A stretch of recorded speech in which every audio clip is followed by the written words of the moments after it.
নবী রাহমাতুল লিল আলামিন বলছে, কেউ যদি কাউকে কোনো মিথ্যা অপবাদ দেয়, যে কাজটা সে করেনি,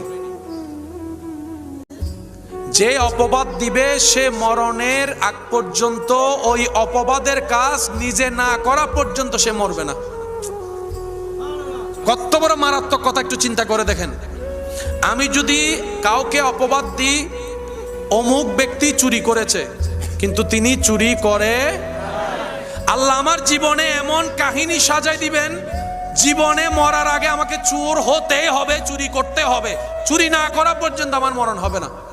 যদি সেই ব্যক্তিটা ধৈর্য ধরে আল্লাহর হুকুমের অপেক্ষা করে। সেজন্য নিজে বাঁচলে বাপের নাম। আর কয়দিন বাঁচবো একটু হিসাব করে দেখেন না, চোখটা বন্ধ করে দেখলে দেখবেন এই তো স্কুল জীবন, এই তো প্রাইমারি স্কুলে যাওয়া, এই তো হাই স্কুলে যাওয়া, স্কুলের পোশাক পরা, সব চোখে ভাসবে।